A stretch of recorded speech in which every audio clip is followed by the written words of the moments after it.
Good evening.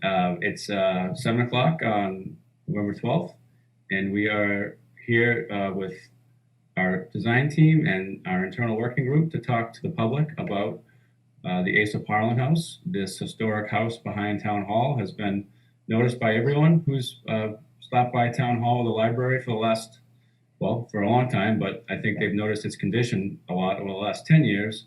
And if you've been here in the last 6 months, you've noticed that we've reduced some of the building to a more manageable size. There was a severely deteriorated rear porch and back part of the building that we just took down over the summer, and we planted some grass in its place. And we're here tonight to talk to the community about some ideas we have for the future of this building. Now that it's been stabilized, through the help of the Community Preservation Committee, they supported our request last year or recently to ask for funding to fund this selective demolition work, which we've done. And we've also used that funding to engage with the services of Carl Packard, who's our lead architect on this project. And Carl will be here tonight to give a presentations of the reuse options that he has come up with his colleague Martha Lyon, and then we will go through the presentation on their reuse options, and then afterwards we will have an opportunity for public comments and public questions, and then we can go through anything else people want to talk about. And I expect this will take about an hour, and we appreciate you all coming here. Just so I know people at home like to know, we have 26 people in the room. Some of them are panelists, but almost 20 are audience members. So great turnout. And this is being recorded on ActonTV and will be shown afterwards for those who are unable to join us. So I'd like to also recognize the staff that have been working on this project.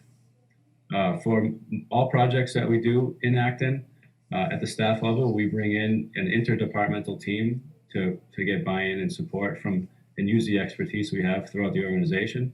In this particular project, we're working with Andrea Ristine, our public facilities director, Daniel Saban, the library director from the Memorial Library, Teresa O'Leary, who's in the assistant treasurer collector, and we have other folks that we're working with that aren't here tonight, Brian McMullen and a few other folks, but it's been a team effort, and we're excited to see the presentation, and of course Tom Tidman, who have been doing a lot of work on this project with. I just don't see him here, but he's a big part of the project as well. So without any further introductions, let's get to Carl Packard. Carl, please share with us the reuse options. Sure. Okay. Yeah, we have a number of reuse options that we'd like to present to you tonight, and of course, we're welcome to answer any questions that we'll welcome any questions that people might have for us. And as we did on sort of a dry run a couple of days ago, we're actually going to have Martha start with the big picture of looking at the site, and then we'll get down to looking at the building plans and so on. So Martha, it's in your court. Thank you, Carl, and good evening, everyone. Thank you for having us. It's great to see this project moving along, and I have to say I have really enjoyed getting to know a little bit about the history of Acton that I didn't know, and to poke around this part of town has been really very informative. I just wanted to ask Matt one question. Are you going to be recording the chat on this by any chance? That only to record the meeting with them. What I discussed with Teresa, I will take down as much as I can manually. Okay. And then that way we'll have a list of the public questions and feedback that we get in. Okay, fine. Also, I don't believe my video. Martha, I Yeah. guess I should say to the viewers and our audience members, if you have a question or comment, there will be a portion in the program for those all to be brought forward. So I'd encourage you to wait until then rather than putting them in the chat. Thank you. But we can get to that later. Okay, that's fine. And also, my video isn't activated. I don't know if that's on purpose or not. I'm fine being a blank screen, but in case that you wanted to have video, it's up to you. You should be able to enable your video. It might just be that your settings aren't set up properly. Okay. All right. Does not start the video or what? Okay. Okay. Well, I'm just going to keep going here. Okay. So I am the landscape architect on this project. Carl and I have worked together for many, many, many, many years. In fact, we worked on a project in Acton, down in South Acton, at the Faulkner Homestead a few years ago. And my job was to take a look at this property and try to get a sense of what some of the challenges are associated with it, and also what some of the opportunities are that it offers. And then look at the program of uses that have been outlined for us, and then come up with some ideas about how we might be able to improve this and better accommodate those uses that have been defined. And of course, all of the work that I'm doing is done in tandem with the work Carl is doing on the house. And he'll be talking about that after me. You'll see how these two come together at that time, landscape and house. So just briefly about the landscape itself. As everybody knows, this property sits on Woodbury Lane. It sits to the north side of the town hall and the library. North is to the left on this drawing. Here's Woodbury Lane. This is the old section of the Parlin house, and then the 1970s wing that was built, the gravel parking lot, and then the parking lots that surround. So this is a very small site, and it's about half an acre in size, and about a quarter of it, or half of it, excuse me, is occupied by this large parking lot. And that said, there are parking lots also on the north and south side, and then of course asphalt on Woodbury Lane. So what that means is that right now this house sits in kind of a sea of asphalt, and it's not particularly complementary setting to the historic character of the property. The other part of it too is that it's edged by these very, very densely planted and bushy and quite mature arborvitae hedges. They're on the south and the west and the north side. These, along with the parking lots, kind of encroach on the little property itself. So what you're seeing with what I'm talking about is that these features really make the property shut down.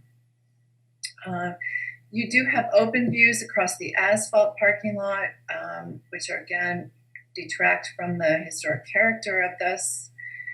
And then there are potential really lovely views of the old house facade from Woodbury Lane, but those are very, very hard to see because of all the overgrowth along Woodbury Lane. There's some invasive trees that are growing here and some lilacs, overgrown Kuza dogwood.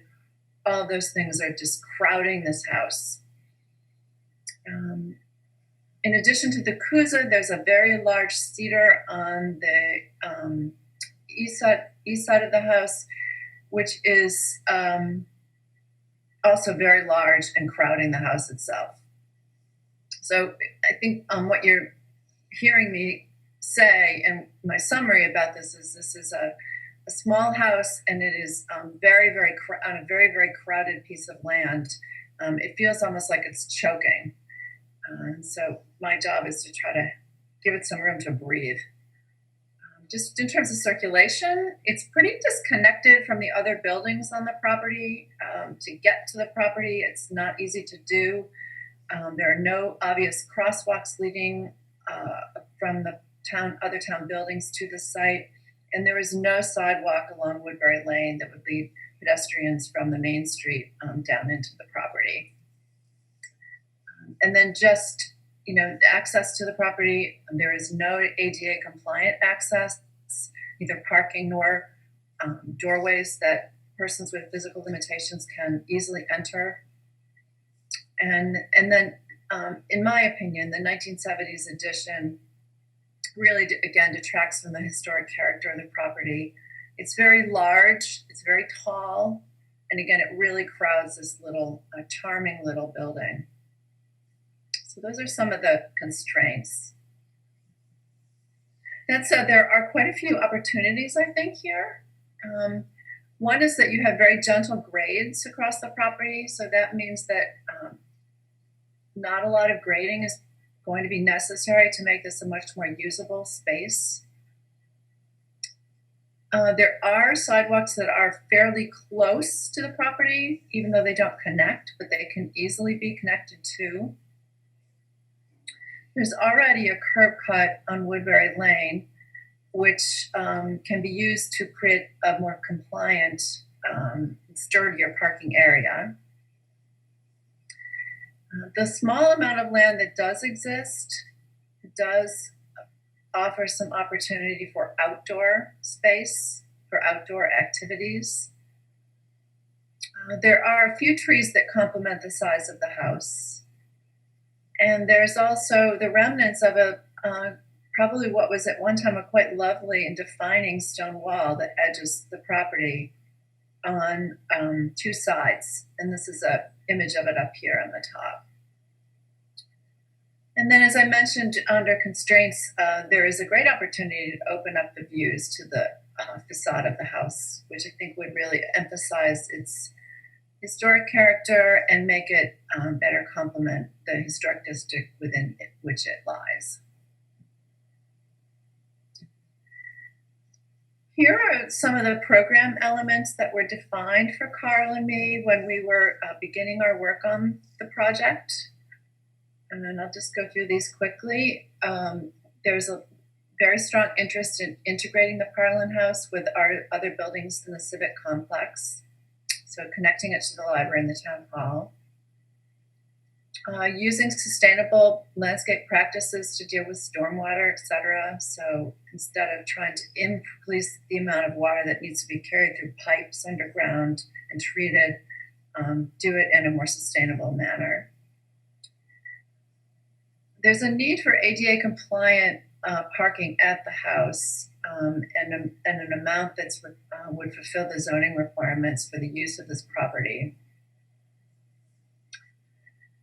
There was a lot of discussion about the need for an outdoor gathering space or spaces that could be used for either small library programs such as book group discussions or just hanging out, and then some larger space that could possibly accommodate a tent, performance area, place for larger gatherings of up to 75 people. Also interested in possibly incorporating some type of a hardscape, which would allow the town to bring tables and chairs out so people could do activities on tables. Interested in a garden space, place that or something that would ornament the property. And then also an interest in having intimacy, a sense of intimacy in the property. So right now you have probably a little too much intimacy because it's choking inside all of that shrubbery and around all that asphalt, but intimacy defined in a much more appealing way. Restoring the historic character of the house so that, as I said earlier, better complements the historic district. And then possibly having a landscape that could in long term incorporate some type of public art component, either temporary or permanent.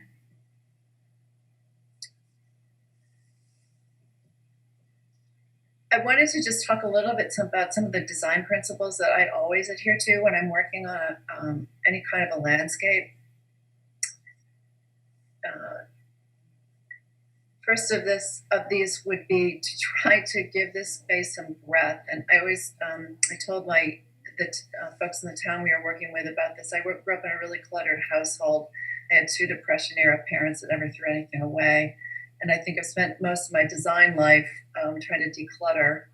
So This is a very cluttered site, very cramped, and so I will try to do is to, again, open it up and breathe some life into it. I think having a hierarchy of spaces is always desirable. So, maybe you have a smaller space that leads to a larger space, not only just outdoors, but also connecting it to what's going on inside. I always try to use all of the landscape media. The landscape media are considered landform, which is earth, structure, which would be walls, and plants. Improving the views in and out of the property, really important, again, to make it better complement the historic district. And with that circulation that also emphasizes the historic setting.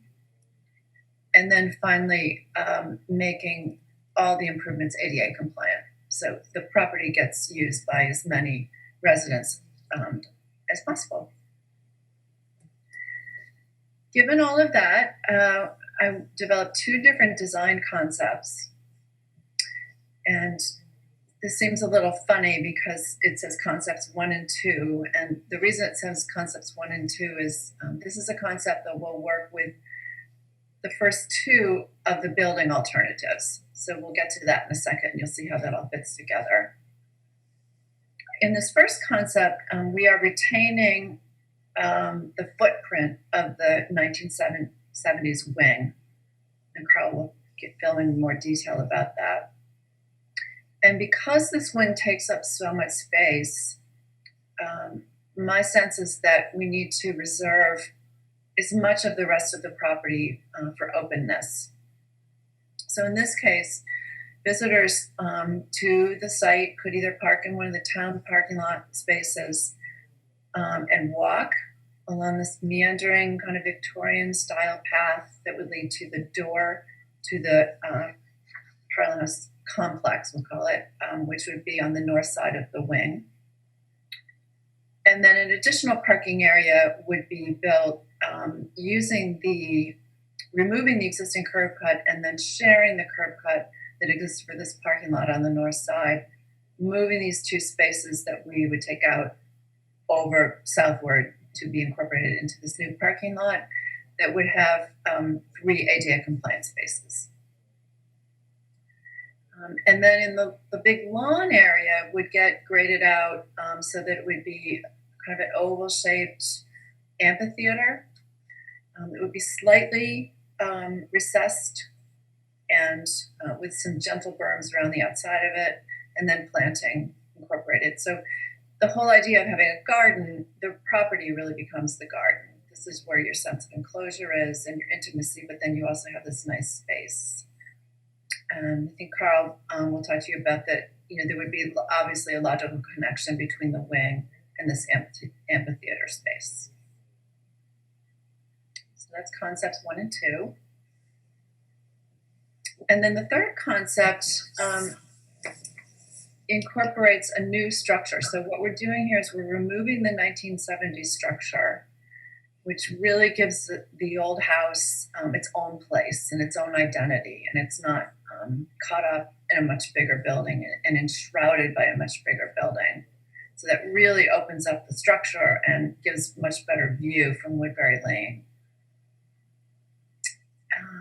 Again, pedestrians would follow the same pattern, either park in the town lot and take a pathway that would lead, to the east side of the house. And the east side of the house would have a paved terrace. And then in replacing the addition, we would be building this pavilion, which would be could be operated 3 seasons. So one enclosed structure to hold toilets, and then a more transparent structure that could be open air in the summer and then closed for the 2 other seasons. Connections, would be made to the historic house, and the existing parking lot would be just upgraded to provide 2 handicapped parking spaces that could also hold handicapped vans, which is an important thing if you have a lot of visitors coming. In both of these schemes, I've introduced a sidewalk along Woodbury Lane, which it would again allow folks walking from Main Street to access the property either via the whole house, up the house, or along the north side. I am going to end my presentation and pass this on to Carl, who will activate his screen. So I'm going to stop sharing. He will start sharing. Thank you, Martha. You're welcome. Okay, I guess you can't see me. Anyway, so I'm gonna open the screen.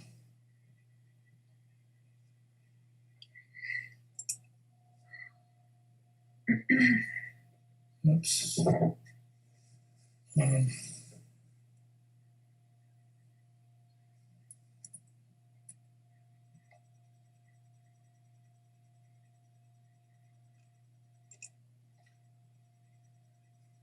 Okay, so similar to the program ideas that Martha was demonstrating for us, we have some program that basically the town in its consideration of this project over a number of years has kind of I'm sorry to interrupt, Carl, but it looks like your screen hasn't come through yet on our end. share. There it is. It's popping up now. Yep. Okay. And need that. Okay. All right. So you're kind of not seeing the whole screen though, huh? Let's see. What do we need to do? We need Carl, we can see the full slide. It says Yep. program concepts. Okay, and nothing else there? Nothing else. We can see the Yeah, slide. You didn't get all my inbox and the mail and all that. Not visible. No, not at all. Okay. And let's see. I don't know. I guess I did try to turn the camera, the video on, but that didn't seem to. Okay. Yeah. I don't know. Anyway. So yeah, so basically it's seen as a kind of an auxiliary space to the town hall, and also to the library. And the library has expressed a real need to have some extra space that could be provided by the Parlin House, but also some outdoor space as Martha has gone through for various kinds of activities, and of course, especially through the site work and so on of integrating it into the complex of public buildings around the town hall. We also looked at a proposal that was put together very nicely by several people from the land use department, who I think are here tonight. Vivian Birdshaw and Bettina Abbe. And there were some good ideas there. And for example, having meeting rooms and we could, especially, well, you'll see as we look at these different schemes, how that might work out. Some sort of a place where people could get refreshments, a little kitchenette and sink. Of course, you can't have a stove in a public building unless you have a commercial, the whole 9 yards commercial installation. So this would not have a stove in it. A terrace that would be barrier free, and another concept that we have the option of going into within the forms that we're looking at would be to have that pavilion building could be either a open sided structure, or it could have screens or some sort of shelter for the shoulder seasons. And also that the idea that of a cultural center also would be was part of what was being looked at. So there's actually a lot of uses that are could be met by this this facility. That's gonna, oh, yeah. And now, did that slide go down? No. Did the slide go flip to another slide? No, we're still on the first slide. Yes, for some reason.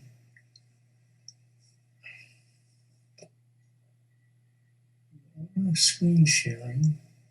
You just click on it and hit your right arrow. Try that.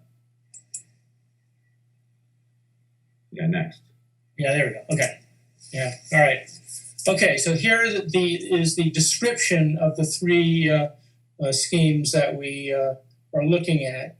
In the first one, you'll see that the 1976 edition that Martha has such affection for remains there.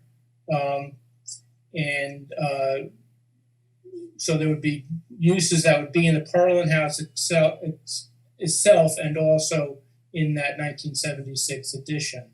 The use of the second story would be challenging because it's a public building and you're supposed to have an elevator, and also because the existing stair is not code compliant, and a stair takes up a lot of space too, a lot of ground floor space.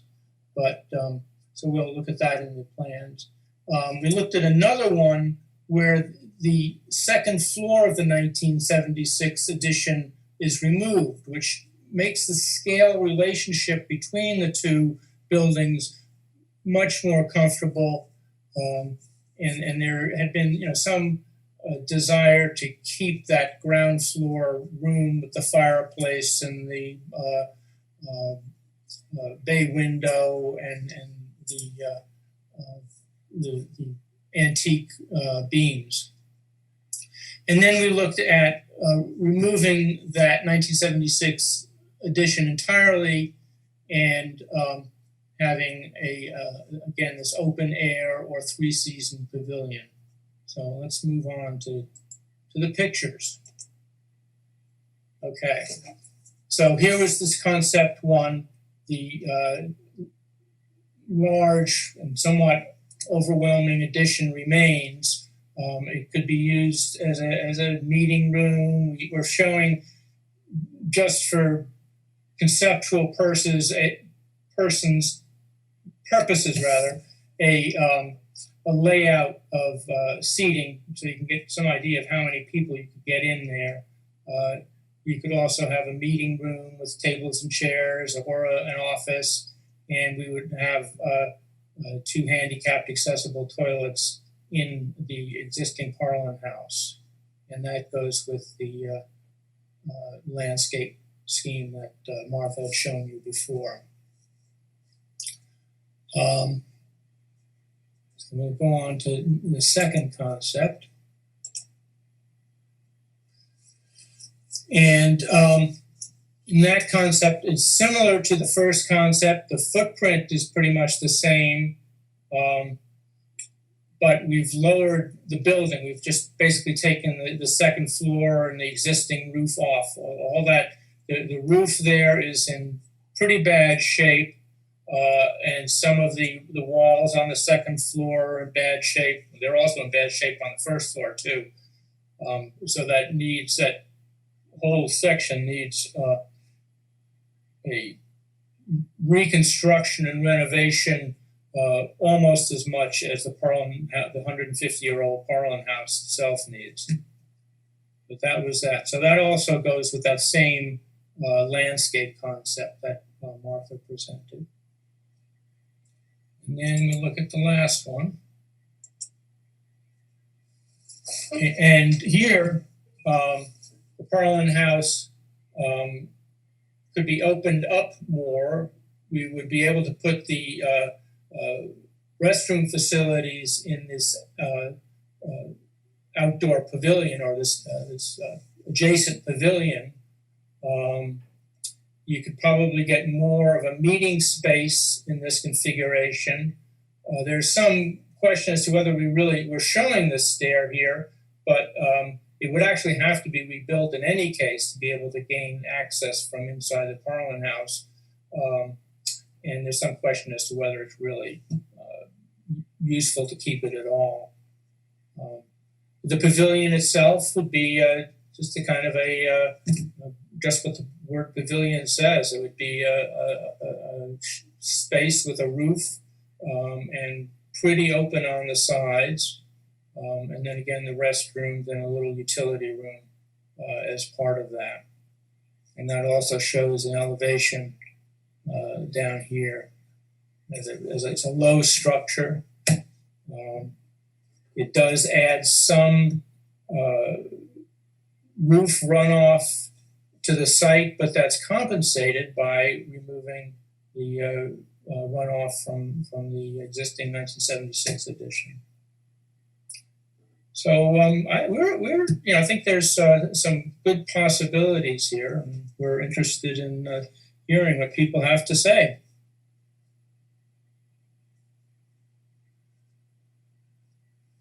Well, thank you, Carl and Martha, for going through those concepts.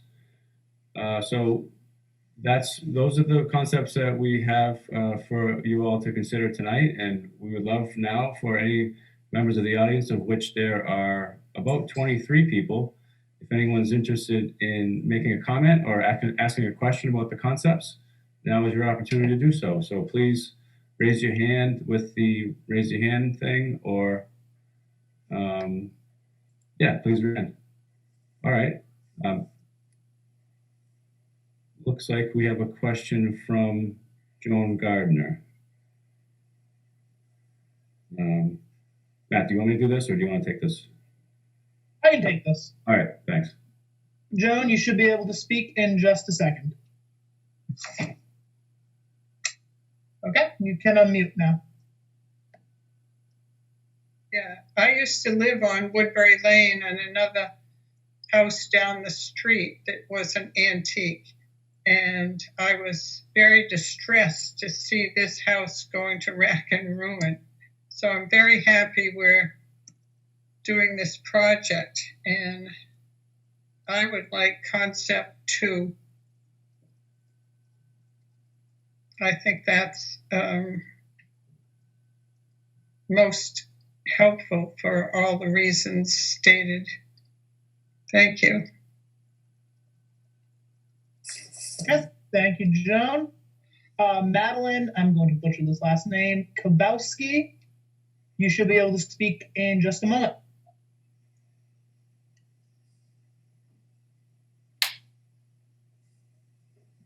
All right, Madeline, you should be all set. Okay, I think that concepts 2 and 3 are very attractive, but the one thing that disturbs me is the element of an amphitheater. I don't think it's good for older people. We have one out at Narra Park. The Historical Society has talked about doing one on their property. I think the lawn is much more attractive and easier for older people to navigate. Thank you. Thank you, Madeline. Dean Charter, you should be good to speak in just one moment. Okay, thank you. I think of the 3 concepts, I like concept 3 the best because it cleans up the site as much as possible. The 1975 addition really has no historic significance. The beams and that sort of stuff that's inside that 1975 addition didn't originate on this site. So I think it opens up a lot of space by just keeping the true historic portion of the building. I think it's important, the significant tree that I see on the site is the Chamaecyparis, which was called a cedar. I think that should be retained. The Coosa dogwood that's right beside the house is overgrown. It just sort of seeded in there. That could certainly be eliminated. I like the idea about some hardscape for picnic tables, farmers markets, that sort of stuff. I'm not convinced that the pavilion is really needed or called for, and I'm sure it's going to be very expensive, not only to build but to maintain. So I think from my point of view, simpler is better. The other thing I'll note is in that lawn area, I'm sure they're aware of it, but there is a large stormwater management system underneath a portion of that lawn area, which would certainly create some challenges for any kind of an amphitheater going in there. But I think, simpler the better, and keep just the most important historic pieces. Thank you. Just to be clear about the amphitheater, we're not talking about digging out a hole. Essentially, we're essentially talking about keeping the grades roughly as they are, but providing some very gentle berming around the outside, so that so raising up the earth around the outside just a little bit to kind of create some enclosures. That would make an amphitheater space, but we're not talking about walking down into a hole or digging that out. And yes, you are absolutely right. There is a subsurface drainage structure along the south side of the property line. And that's one reason why I have lawn in both of these, or lawn and planting. Thank you. And thank you for correcting me on the species of the tree. Yep. Thank you, Dean. Leah Davis Hahn, I definitely said that wrong. You should be able to speak in just one moment.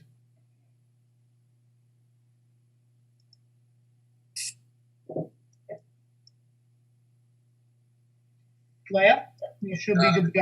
It's actually David Hahn calling for the Historic District Commission. Okay. Okay.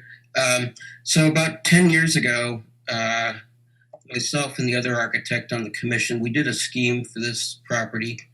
And I'm not sure if Red Hawk has that scheme, but I'll try to dig it out. So what we did was we only kept the main Asa Parlin house, as your concept 3 shows. And we removed the second floor so that the Asa Parlin house itself was just one big room, similar to what you're showing exactly there, except there was no ceiling to it. So that way we got rid of the stair. We didn't have to worry about access to a second floor, et cetera, et cetera. Then we had a sort of narrow neck off the back of the building, which went to some handicap bathrooms and a kitchenette. And you could go from the parking lot and sort of go through the narrow neck and access the yard. So, it was all kind of stacked up just behind the Asa Parlin house. And it was a volume that was certainly subservient to the Asa Parlin house itself. It was a very low-key thing. And then the rest of it was just a landscape solution similar to what you're showing. But so that was our scheme. And I think in this one, I like concept 3 because it really gets back to the most important thing. I think keeping the 70s edition, we were never in favor of that because it was like it was wagging the dog. The tail was wagging the dog. It was overwhelming the Asa Parlin house. And if the 70s edition is in such bad shape, I think it's just worth getting rid of it and devoting the money to something else. I like the idea of some sort of pavilion. I don't know, maybe it sits in the landscape rather than over there in the back left. But I think if you're going to have bathrooms and maybe a kitchenette, that somehow you should connect it to the house itself so that, it's an all-weather, all-season thing. Lastly, I don't know how to do it really, except you're starting to show it in number 3, but I think the sidewalk's a good idea. And being able to enter the building from the front, I think is, desirable if possible, because, we have a library and we have a town hall that have now become, just for practicality reasons, car-centric, and you don't even use the front doors of those buildings, or very rarely are they used, which I think is a shame. So if there's any way to, come in the front, it just has a lot more dignity to it. And then lastly, in terms of use, I don't know if the design team's aware, but Acton has a long and history of substantial volunteerism in town. I think we have 20 or 30 something committees with hundreds of people involved, devoting enormous amounts of time and effort. And the one thing the volunteers don't have in town is any sort of center, physical center. We end up using whatever room is left over in town hall or the library or whatever for our meetings. And I was interested in the idea of some sort of center for volunteerism, where this would be sort of the clubhouse, if you will, and there'd be some office space, a meeting room like you're showing, maybe some kind of gallery space where the committee of the month could explain to people what they do. If you want to volunteer, you come over here to sign up, but it would form an identity for the volunteers in town. So all of which could be done, I think, on the direction you're going, but it would try to give the volunteers in town a physical space and identity. So that's all I had for now. Thanks, David. Thank you. Those are great comments. Thank you, David. Since I didn't add it previously, the hands I'm just getting to in the order that I see them. So if I haven't addressed you yet, just keep it up and eventually you will get your chance to ask your question. Next up is going to be Bob.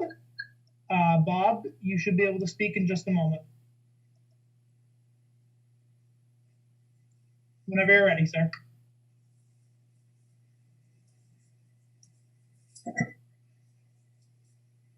I'm looking at concept 3. The house, the Asa Parlin house, looks a cape with a large 3-bay garage attached to it. I think it's most on how the idea is to make this visually attractive, then I think the pavilion has to go. But my other question is, before we close down all the town buildings because of C-19, there were many times when I would go up to the library and find it very difficult to find a place to park. I'd be lucky finally that somebody pulled out to pull in. So my question is, if you have a whole bunch of people doing something down here during the day, where are they going to park, since the parking lot for the town hall and the library are going to be completely filled with cars dealing with other things? That's my question and my comment. Thank you. Thank you. That's a great question. I think the concern regarding parking is something that we've heard and we recognize, and that would be part of the decision-making process as we move forward. At this, just a comment on the view, the elevation view. It does look like it's a garage attached to the building, but it's really not. It's actually set back, and there's supposed to be a tree in front of it, but it does look like. Yeah, you can see that in the site plan there, if you look, or in the building plan. But thank you for the comments, and parking is definitely going to be a topic that we continue to discuss. Okay, thank you, Bob. Next up is going to be Ray. Ray Kobe. I'm going to take my best guess at that. I apologize again. You should be all set to speak in just a moment, Ray.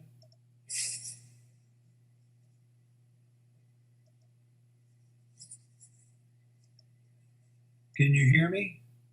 Yes. Okay. I just wanted to, this is Ray Jacoby. I just wanted to concur. I really like concept 3, and I want to reiterate or agree strongly with both what Dean and David Hahn said about the 1970s building. I think removing that would actually substantially enhance the site and substantially enhance the kind of bring into more prominence the historical nature of the building, which is, I think, what we're really trying to do. I really like how this ties the campus together, and I really appreciate the work that's been put into it. So that's all I had to say. Just thank you. Welcome. Thank you. Thank you, Ray. Next up should be Jason Cole. Jason, you should be free to speak in just a moment. Thank you very much. I have a couple of questions. The first of which is, as we look to put in a pavilion or an amphitheater or or whichever structure we go for, do we have a pent up demand for this space, or are we doing the if you build it they will come approach? Do we have are we anticipating having weddings in the pavilion? If so, is there a backlog? How many different traveling arts programs are we anticipating actually hosting in a year? I'm concerned about making all of these expenditures, changing the house and structure around, and then it still continues to lie fallow. So I'm curious if there has actually been demand that has been generated where we're actually responding to an issue, or if we're trying to find a solution for a problem that hasn't actually come up yet. Thank you. Great question. Yes. As we were planning this selected demolition, and after we received the funding from CPC, one of the considerations that we knew was an issue was meeting space. If you tried to book a meeting in Town Hall a year ago this time, it would be very difficult. It's because, as I think David Hahn mentioned, we have 30 to 40 active citizen groups, and they all like to meet between Monday and Thursday between 5 and 8:30 p.m. And there's just not enough spaces for all the great work that people want to do. And having this space centrally located in the civic complex, we thought was a great complement to the existing meeting spaces we have in Town Hall and the library. Additionally, the library isn't just a place to get books anymore. It's a community center, and the library, serving as a community center, has obviously we're in a different time right now, but once we get out of it, there has always been a need for additional programming and spaces that they can use to do the innovative work that they're doing in the library. So we do think that there's a need for this, and the meeting space in particular in the building and the outside space that we're discussing in this COVID era, and as we come out of this COVID era, I think we'll be doing a lot more meetings outside, and having a space that's structured and accessible and near Town Hall, I think is a great opportunity for this town to have. So that's sort of the issue on demand, or the answer to the demand question. And if you had any other comments or questions. Yeah, did you say you had multiple, Jason?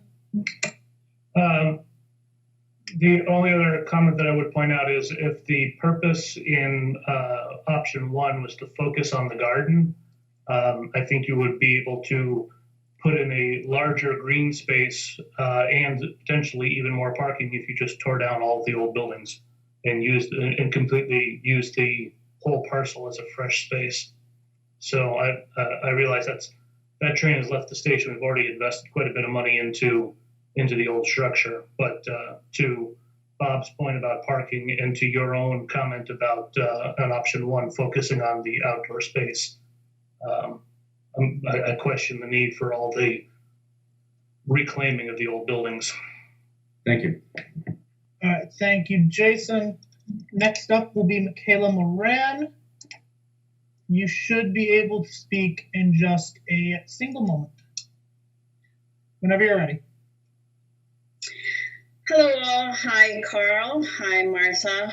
Hi, Michaela. Kayla, They both helped nice to with see you again. our Faulkner homestead, and I don't know if you've been over there recently, but we've been hard at work opening up the landscape and doing some renovations, also with funds from the Community Preservation Fantastic. Committee.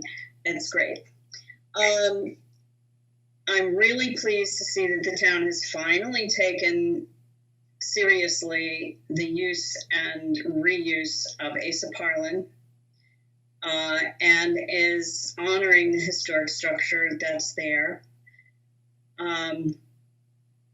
I do agree with David Hahn and others who say the 70s edition was out of scale for the historic house, and I would not be sad to see it go. So I guess I would say that right now I'm favoring concept 3. but with some modifications similar to what David was mentioning.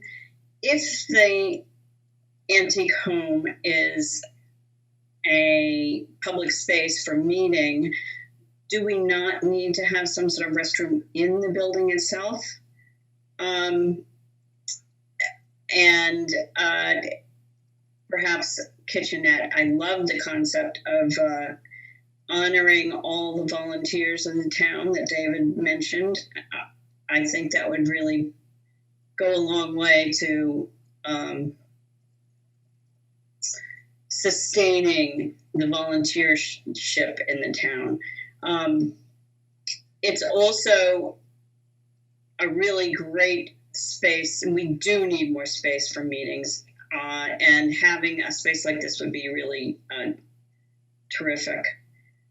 I had a question though about what happens in the scheme number 3. It looks like the chimney is removed from the center of the house. You'd have to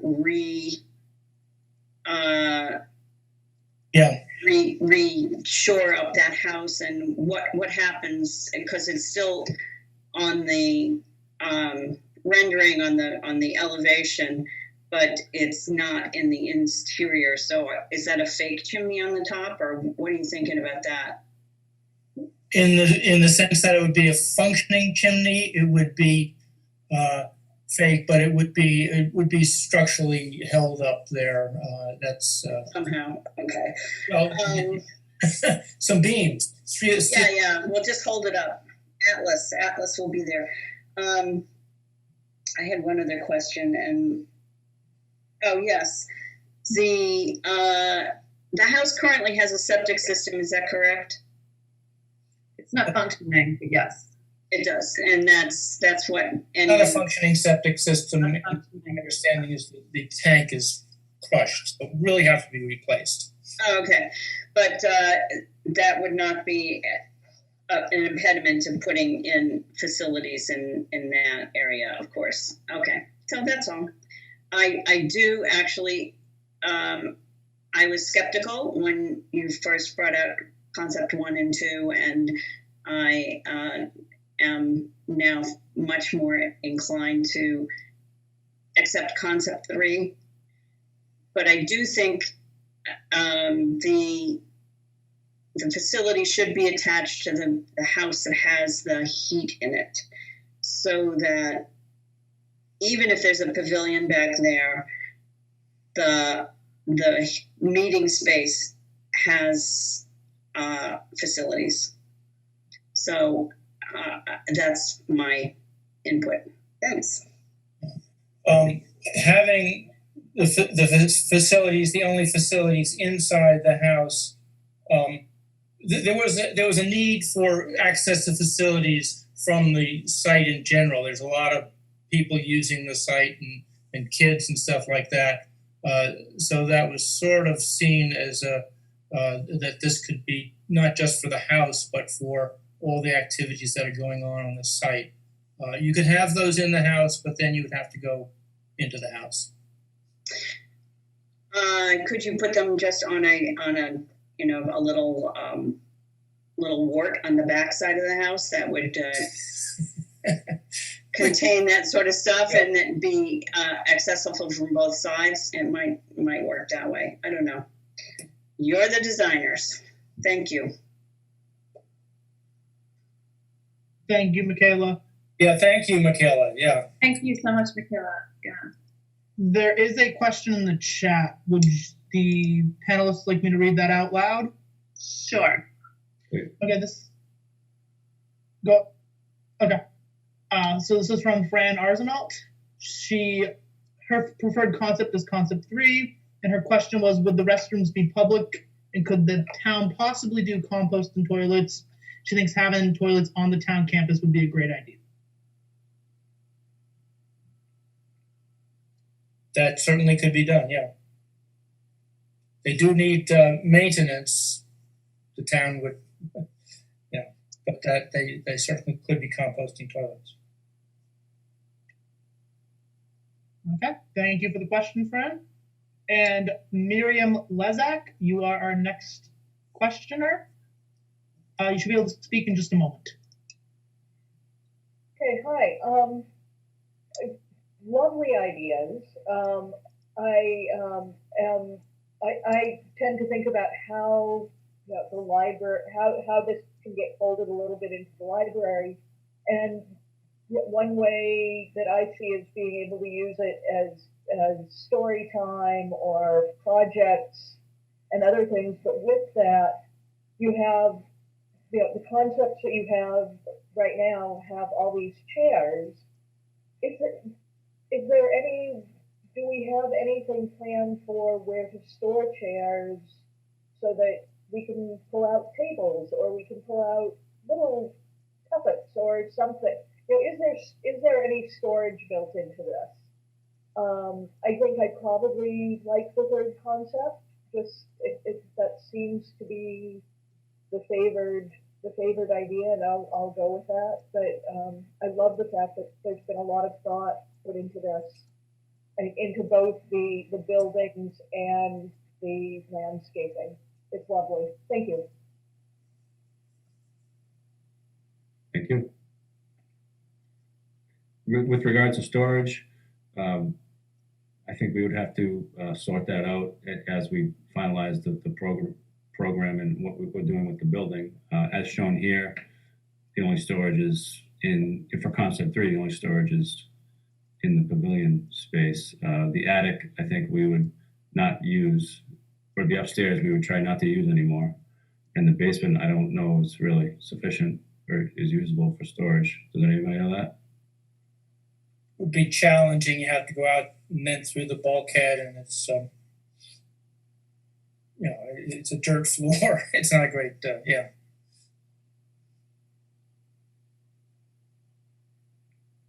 Okay, thank you, Miriam. And with that, I don't see any further public questions or comments.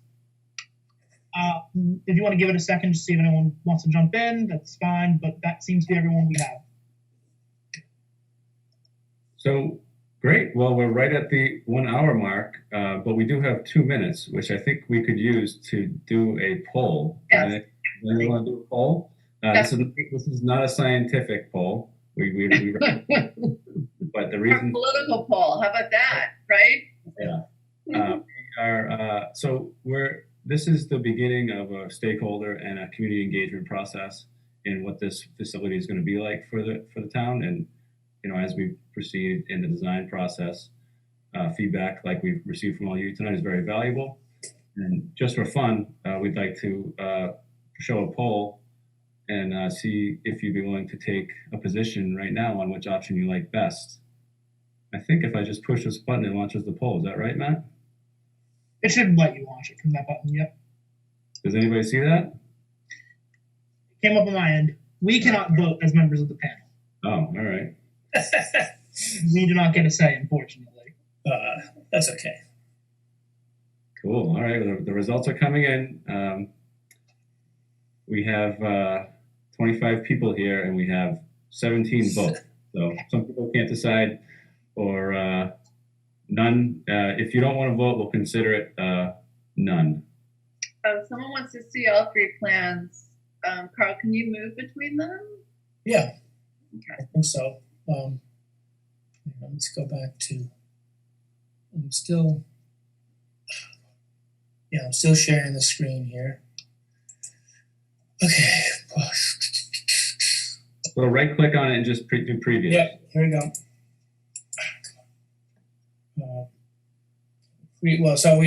We've still got 3 up there, right? Yep. Yep. And then we go back to 2, which was lowering the existing building down and keeping that function room. And then we go back to concept 1, which left that big 76 edition, which nobody voted for. Right. So again, it's not even voting. It's just showing your preference for the options we've shown tonight. Anyway. And if you don't have a preference, you don't have to vote. But I think we're going to end the polling right now, and we'll put the results up. See how we did. Can people see that? Oh, I have to share. Yeah, it's great. So people, no one likes option one that's here tonight of the 25 people that are here tonight. So that's interesting. And again, not scientific, but interesting. And all the comments we heard from you are very valuable. And if there's nothing further from our panel, I think we should call it a night. Okay. Good night, and thank you for listening to us. Yeah, thanks for the participation. These were fantastic comments. And I look forward to discussing them with Carl and also with the rest of the folks in Acton who are so involved in the project. Thanks so much for participating. Thank you, everybody. Good night. Thank you, everyone. Have a great night.